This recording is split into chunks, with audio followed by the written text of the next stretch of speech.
내가 나와 함께 낙원에 있으리라 라는 제목입니다. 한국교회는 태동한 지 얼마 되지 않아서 혹독한 시련을 두 차례 겪었죠. 한 차례는 일제 강점기 기간 동안에 신사참배로 말미암아서 박해를 받았었고요.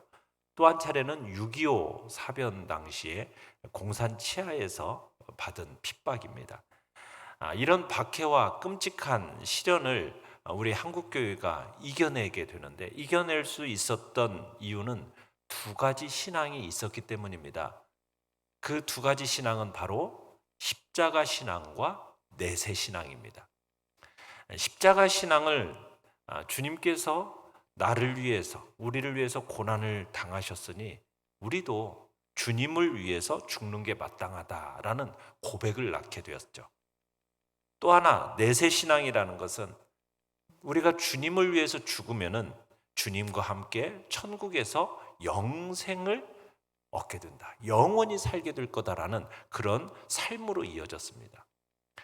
그러니까 십자가 신앙과 이 내세 신앙, 이 소중한 신앙의 유산이 우리 믿음의 선조들에게 있었고, 그 선조들이 주어졌던 신앙이 유지되어 왔는데, 어느덧 우리의 마음속에는 이 두 가지 신앙이 잃어버린 채 살아가고 있는 모습이 오늘날 한국교회의 모습이 되어버렸죠. 어떻게 보면 이 십자가 신앙과 내세 신앙이라는 것은 우리 그리스도인의 영성의 중심 골격입니다. 그런데 안타깝게도 오늘날 그리스도인에게서 이런 믿음을 발견하는 것이 어려운 일이 되어버렸다는 얘기입니다. 오늘날 많은 그리스도인들이 역사적으로 많은 신앙의 선조들로 하여금 죄악된 세상을 이겨내게 하고 고난을 헤쳐나갈 수 있게 만들었던 이 중요한 영적 자원인 십자가 신앙과 내세 신앙을 잃어버린 채 살고 있는 것이 오늘날 한국교회의 모습이 되어버린 거죠.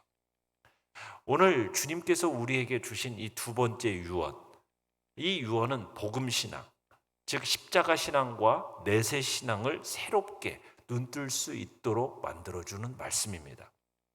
예수님께서 어제 주셨던 첫 번째 유언은 뭐였습니까? 저들의 죄를 사하여 달라는, 용서하여 달라는 그 말씀을 남기셨어요.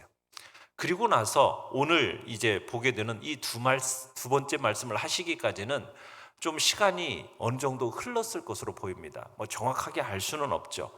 그런데 상당한 시간이 경과되었을 것으로 보여요. 왜냐하면 이 시간 동안에 주님과 함께 못 박혔던 이 강도, 두 강도 중에 한 강도가 심경의 변화를 경험하게 됩니다. 그러면서 신앙의 고백을 하는 장면을 보기 때문이에요. 예수님의 옆에 서 있었던 두 십자가, 일평생 동안 강도질만 일삼았던 그들의 죄악된 삶에 대해서 형벌로 주어진 십자가가 바로 예수님 옆에 있었던 두 십자가였습니다. 성경은 이들이 예수님과 함께 십자가에 달린 후에는 처음에는 둘이 함께 예수님을 모욕하는 일에 하나가 되었었다라고 이야기를 하고 있어요.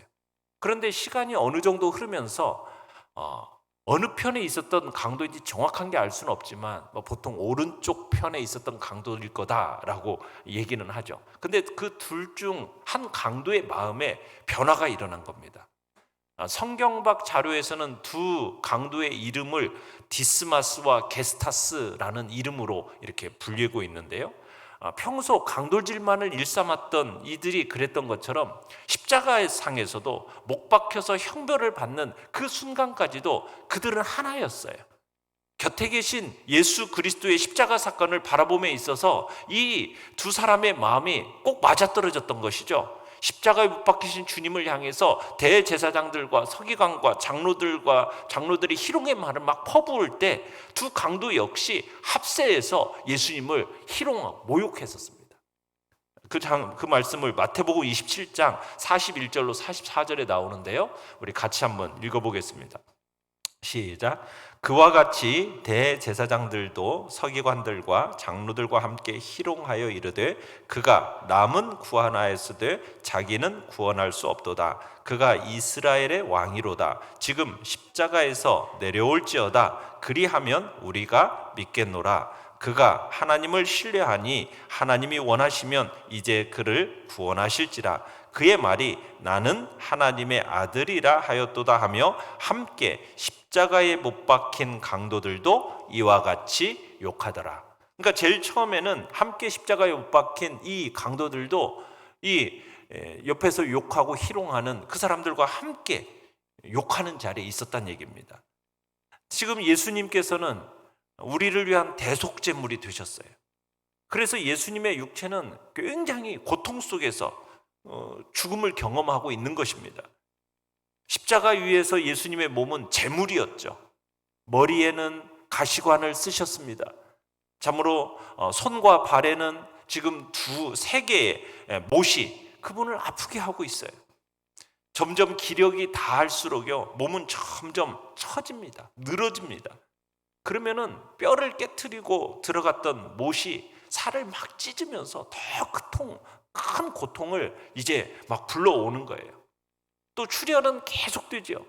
출혈이 계속되면은 두통이 찾아오는데 그 두통이라는 것은 정말 살인적인 두통입니다. 그러니까 육신의 몸을 입으신 우리 주님께서는 정말 지옥을 넘나드는 것 같은 그런 고통을 경험하고 계셨던 거예요.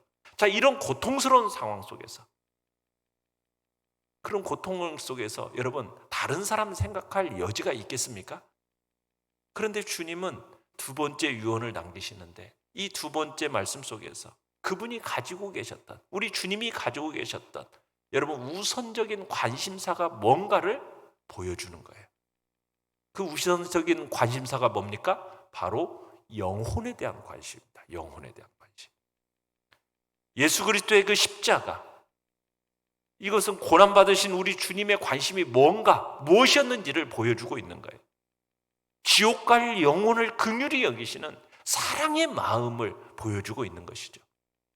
예수여, 당신의 나라에 임하실 때 나를 기억하소서 하니 예수님께서 뭐라고 얘기하시는 것입니까? 내가 진실로 네게 이르노니 오늘 내가 나와 함께 낙원에 있으리라. 비록 강도짓으로 평생 살아온 죄인입니다. 그렇지만 주님께서 그 영혼이 하나님을 알지 못하고 죄 가운데 죽어가는 것을 안타까워하셨고, 그래서 주님께서는 십자가에 달려 죽어가는 그 순간까지도 복음을 전하고 영혼을 구원하시는 기회로 삼으셨다는 얘기입니다. 십자가에서 죽어가는 그 순간, 여러분 그 옆에 달렸던 그 강도는 그 십자가에 달린 채로 경험한 게 있었어요. 뭘 경험하느냐? 주님을 만나고 회심하게 됩니다. 이 놀라운 일이 일어나는 거예요. 강도가 변한 거예요. 삶과 죽음에 대한 견해가 바뀌고, 그리스도와 하나님에 대한 견해가 바뀌고, 죄에 대한 견해가 완전히 바뀌는 그런 놀라운 일이 그 강도에게서 일어난 겁니다. 조금 전까지만 해도 예수님을 향해서 막 악한 말을 퍼부었던 그런 자기 동료와 하나가 되었던 그 강도가 이제는 예수님을 향해서 막 비난을 퍼붓는 동료에게, 그 동료를 향해서 마음 아파하면서 동료를 꾸짖는 그런 모습을 보게 돼요. 그러면서 자신의 죄를 보게 되고, 그러면서 깨닫게 된 것이 뭐냐? 내세가 있다라는 것을 깨닫게 된 거예요. 그래서 이 강도가 누가복음 23장 40절로 42절에 이렇게 말합니다. 같이 한번 읽어보겠습니다. 시작. 그 사람을 꾸짖어 이르되 내가 동일한 정죄를 받고서도 하나님을 두려워하지 아니하느냐. 우리는 우리의 행한 일에 상당한 보응을 받는 것이니 이에 당연하거니와 이 사람이 행한 것은 옳지 않은 것이 없느니라.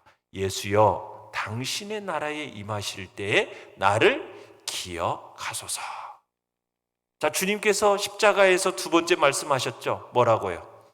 내가 진실로 네게 이르노니 오늘 내가 나와 함께 낙원에 있으리라. 예수여, 당신의 나라에 임하실 때 나를 기억하소서. 죄 가운데 죽어가면서 주님을 바라볼 때, 주님을 자신의 구원자로 믿고 그분의 이름을 부른 바로 그때 주님께서 구원을 선포하셨어요. 제일 먼저 다가와서 여러분 이 사람의 마음에 찌른 확신이 있었습니다. 그 무슨 확신이냐면 나는 죄인이라는 확신이었어요. 이 강도가 나는 죄인이다라는 그 생각이 드는 거예요. 이 강도의 마음속에 심경의 변화가 생겼는데 잠시 전까지만 해도 예수님을 향해서 욕했는데 이제는 한 강도가 예수님을 욕하던 것이 어느덧 마음의 아픔이 되어서 그래서 항의하듯이 말하는 거예요. 네가 동일한 종교를 받고서도 하나님을 두려워하지 아니하느냐? 하나님을 두려워하지 아니하느냐? 여러분, 하나님을 향한 두려움의 마음이 이 강도의 마음속에 생긴 거예요. 여러분, 오늘날 우리는요, 하나님을 향한 두려운 마음이 많이 사라져간 시대를 살고 있어요. 오히려 하나님을 어떻게 생각해? 친구다. 이렇게 생각하며 살아가는 시대가 오늘날의 시대가 되어버린 것 같아요. 그래서 회심하지 못한 사람들의 여러분 가장 큰 뚜렷한 특징이 뭔지 아십니까? 하나님을 두려워하지 않는다는 거예요. 하나님을 두려워하지 않는다는 거예요. 반면에 하나님의 백성들에게서 뚜렷한 특징은 뭐예요? 하나님을 두려워하는 마음이 있는 겁니다. 네. 여러분, 하나님을 두려워하는 두려워하고 사랑하는 것이 어떻게 보면은 모든 삶의 중심이 되는 것이 우리 그리스도인, 진짜 변화된 신앙인의 모습이에요. 하나님을 향한 두려움. 여러분, 불신자들과 우리가 다른 가치관을 가지고 살아가면서 여러분, 우리가 어떤 마음으로 주님의 뜻을 쫓아 살아가고 있습니까? 우리의 마음속에 하나님을 향한 두려운 마음이 있기 때문에 이 세상 것에 대한 미련을 버리고 하나님의 뜻을 쫓아 살아갈 수가 있는 거예요. 세상을 우리를 핍박하고 우리의 고통과 어려움을 줄지만 우리가 그것에 아랑곳하지 않고 우리가 주님을 쫓아 살아갈 수 있는 그 마음 속에 한 가지가 뭐가 있어요? 하나님을 향한 뭐가 있는 거예요? 두려운 마음이 존재하고 있는 거예요. 하나님을 향한 사랑도요, 그분을 두려워하는 그 마음 토대 위에 서 있는 겁니다. 가볍게 하나님은 나의 친구가 되시오 하면서 우리가 예수 그리스도가 우리의 친구가 되신다고 하면서 너무 쉽게 얘기하는데 여러분, 가장 밑바닥에 기본적으로 가지고 있어야 할 마음은 어떤 마음이라고요? 하나님에 대한 어떤 마음? 두려운 마음이 있어야 돼요. 죄에 대해서는 어떻게 하시는 분이더라? 소멸하는 불이 되시는, 자그마한 죄까지도 하나님은 반드시 심판하시는 두려운 하나님에 대한 이 마음이 우리의 기본적인 토대가 되어져야 제멋대로의 감정에 우리가 쏠리지 않게 되는 거예요. 바로 이 강도의 마음속에 이런 진리가 깨달아졌던 거예요. 비록 십자가에 달린 채로 경험하긴 했지만은 마음속에 회심이 일어나니까 이전에 없었던 새로운 인식이 열려지게 되는데 그 첫 번째 인식이 뭐라고요? 하나님을 향한 두려움이었어요. 강도의 마음속에 하나님을 향한 두려운 마음이 생겨나면서 그러면서 강도가 말한 게 뭐예요? 네가 동일한 정죄를 받고서도 네가 하나님을 두려워하지 아니하느냐? 그리스도의 십자가를 바라볼 때 하나님을 두려워하는 마음이 생기게 되어야 하는 것입니다. 여러분의 마음속에는 하나님을 향한 두려운 마음이 있으십니까? 여러분, 이 강도가 살아온 삶의 방식이라는 것은 어떻게 보면은 수단과 방법을 가리지 않고 다른 사람의 재물을 약탈하고 그리고 순간의 쾌락을 즐기면서 살아왔었어요. 그에게 무서운 것도 없었습니다. 두려울 것도 없었어요. 양심은 이미 화인 맞았고 법은 그에게서 멀고 하나님이 어떤 분이신지에 대한 인식은 전혀 없고요. 그러나 십자가에 달리신 예수 그리스도를 바라본 순간 하나님은 살아계시는구나. 이 인식이 그의 마음속에 딱 들어오면서 하나님은 정말 두려운 분이시구나. 이 마음이 그의 마음속에 깨달아지게 된 거예요. 여러분, 잊지 마시길 바랍니다. 구원받은 사람의 마음속에 찾아오는 가장 중요한 변화, 하나님은 살아계시다는 것과 그리고 그 하나님은 얼마나 두려운 분이신가에 대한 깨달음이 우리의 마음속에 먼저 찾아온다는 사실입니다. 자, 이렇게 주님을 두려워하는 마음의 변화가 생기니까 이 강도에게 또 다른 인식 하나가 생겼죠. 그게 무엇입니까? 41절에서 우리는 우리가 행한 일에 상당한 보응을 받는 것이 당연하거니와, 자신이 뭐라는 것을 깨닫는 거예요. 내가 죄인이라는 것을 깨닫는 거예요. 죄인이라는 사실. 예수 그리스도가 누구신지 알게 되니까 자신의 동료가 함께 십자가에 죽는 것이 마땅하다라는 생각을 하게 되는 겁니다. 마땅하다. 내가 죄인으로서 나는 마땅히 죽어야 할 죄인이구나. 당연히 죽어야 할 죄인이구나. 이 사실을 깨닫게 된 거예요. 그러면서 당신의 나라에 임하실 때 나를 기억하소서. 여러분, 이 간구는요, 요구를 하기보다는 애절한 애원입니다. 애원. 감히 구원해달라고 못하고 그냥 기억해달라는 거예요. 기억해달라고. 그러면서 주님께 매달리는 애원이에요. 그러면서 41절에 보시면 뭐라고 얘기하고 있어요? 이 사람이 행한 것은 옳지 않은 것이 없느니라. 자신의 불의에 대한 각성과 함께 예수님은 의로우시다라는 사실이 깨달아지는 거예요. 예수님은 의인이시다. 이 세상에 계실 때 어떠한 죄도 옳지 않은 것을 행하신 적이 없는, 우리를 위해서 옳은 일만 행하신 예수 그리스도, 십자가에 못 박혀 죽게 되기까지 우리 주님이 행하신 일 중에 옳지 않은 일은 하나도 없는 예수님은 의인이시다라는 그 사실이 그 마음속에 깨달아진 거죠. 그러니까 이 강도는 십자가에서 저희의 죄를 사해달라고 기도하는 주님의 음성을 들으면서 처음에는 자신도 그분을 모욕했었어요. 그랬는데 주님이 행하신 일 가운데 옳지 않은 일이 하나도 없다라는 사실을 깨닫게 되면서 자신은 죄인이고 마땅히 죽어야 할 죄인이지만 예수 그리스도는 죽어야 될 뿐이 아닌 의인이셨는데 그분이 십자가에 달려 죽으시는구나. 이 사실이 마음속에 깨달아진 거예요. 자신의 죄에 대한 고백과 예수 그리스도에 대한 의로우심에 대한 인식, 여러분 이건 별개의 것이 아닙니다. 기독교회를 불변하는 이 진리는 회개를 통해서 구원의 약속이 주어지는 것인데요, 여러분 잃어버린 바 된 세상 사람들 향해서 구원하는 그 방식은요, 여러분 십자가에서 죽어가고 있는 이 강도에게서도 동일하게 일어났던 거예요. 하나님을 향한 두려워하는 마음과 그 두려움 속에서 자신은 마땅히 죽어야 할 죄인이라는 사실을 깨달아 알게 되고, 그리고 예수 그리스도는 의인이시고 죄가 없는 유일한 하나님의 아들이심을 그 마음속에 깨달아 알게 된 거죠. 그러면서 십자가 그늘 아래서 정말 자신의 죄로 인하여서 마음 아파하고 회개하는 일이 그 십자가상에서 일어나고 있었던 거예요. 그 회개로 인해서 이제 죄로 인한 얽매임과 속박을 떨쳐버리고 하나님을 향한 사랑을 회복하게 만들어지는 일이 그 십자가상에서 일어나고 있었던 거예요. 주님께서는 구원의 복음을 말씀하십니다. 그러면서 낙원을 약속하시는데 이 사람이 누구인가?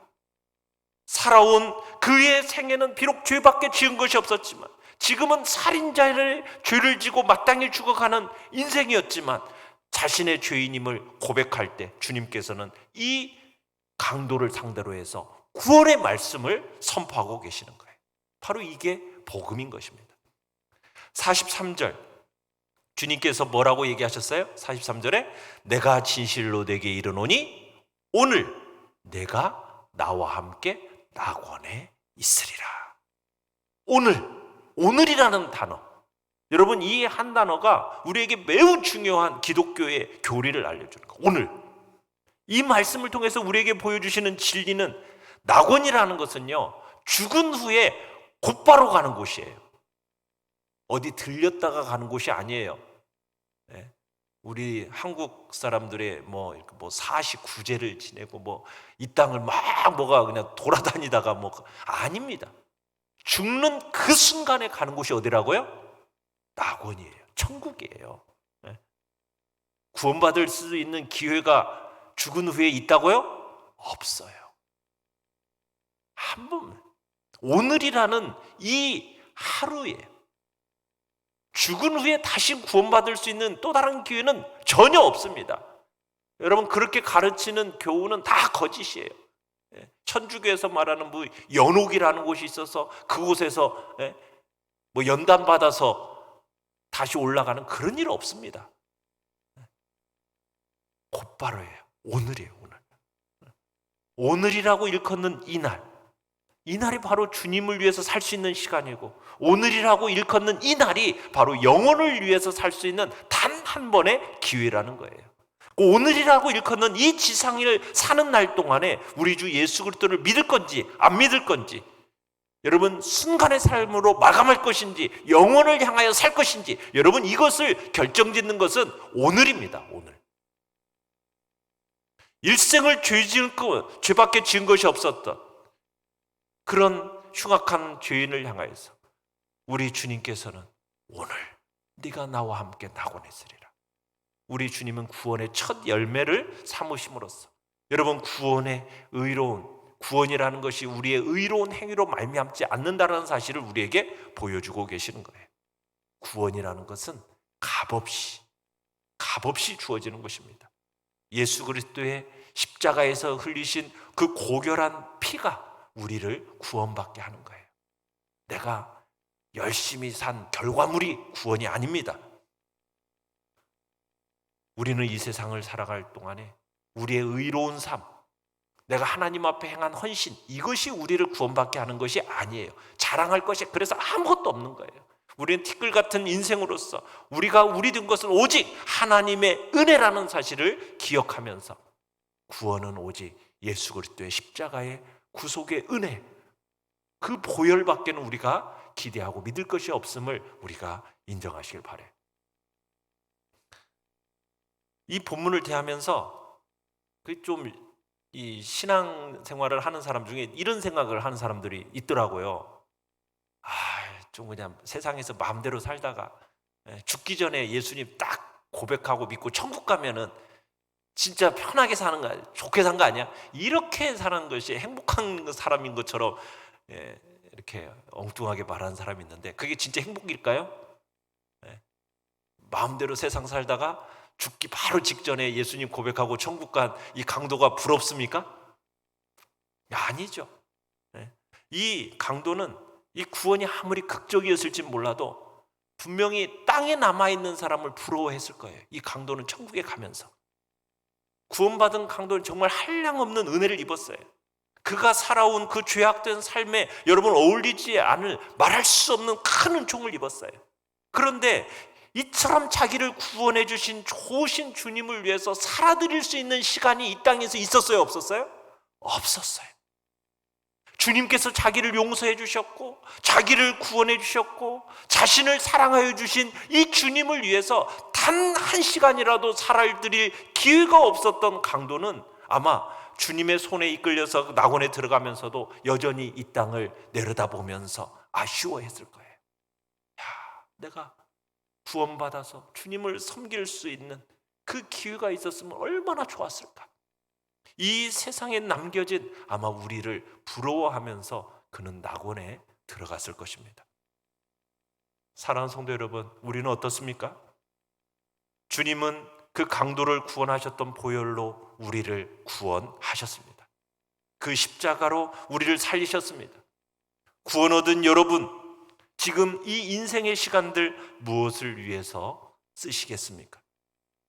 우리의 남은 인생은 우리를 구원하신 주님을 마음껏 높이고 정말 그토록 말할 수 없이 좋으신 그분을 위해서 살아갈 수 있는 절호의 기회가 우리에게는 주어졌다는 사실 앞에 감사하면서 내가 받은 그 구원의 은혜를 정말 감격해하는 마음으로 주님께 헌신하며 또 주님 앞에 충성된 마음으로 살아가시길 바랍니다.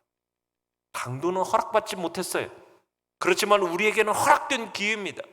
우리는 우리의 인생이 오직 우리를 구원하신 그리스도를 기념하는 삶이 되도록 힘쓰며 살아가야겠습니다.